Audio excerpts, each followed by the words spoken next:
Everyone, RD. Creative इन्व्हेन्शनमध्ये आपलं स्वागत आहे। आज आपण कडक कुरकुरीत असे नमक पाऱ्याची रेसिपी पाहणार आहोत। त्यासाठी मी गव्हाचं पीठ घेतलं आहे, त्यामध्ये थोडंसं बेसन पीठ टाकलेलं आहे। यामध्ये आपण जिरे पूड, ओवा, मीठ, लाल तिखट आणि पांढरे तीळ टाकणार आहोत। त्यामध्ये आपण मोहनासाठी थंड तेल वापरणार आहोत। हे मोहन आपल्याला व्यवस्थित चोळून घ्यायचं आहे, त्याची मूठ बनली पाहिजे। नंतर आपण थोडं थोडं पाणी टाकून घट्टसर असं पीठ मळून घेणार आहोत आणि 10 मिनिटांसाठी आपल्याला हे झाकून ठेवायचं आहे। 10 मिनिटांनंतर पुन्हा एकदा आपल्याला हे पीठ चोळून घ्यायचं आहे।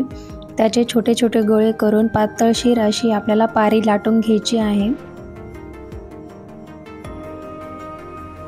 ही पारी लाटताना त्यावर कसुरी मेथी थोडीशी टाकून घ्यायची आहे। एकदम पातळ पारी लाटून घ्यायची आहे।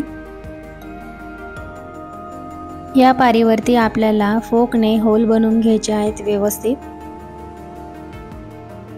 नंतर आपण फिरकीच्या चमच्याने किंवा पिझ्झा कटरने पाहिजे ते आकार कट करून घेणार आहोत आणि डीप फ्राय करणार आहोत।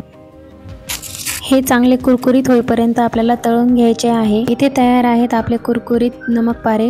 हे चहा सोबत किंवा असेच खायला लहान मुलांना खूप आवडतात। ही रेसिपी नक्की घरी ट्राय करा। गव्हाचं पीठ असल्यामुळे हे लहान मुलांना हेल्दी पण असतात।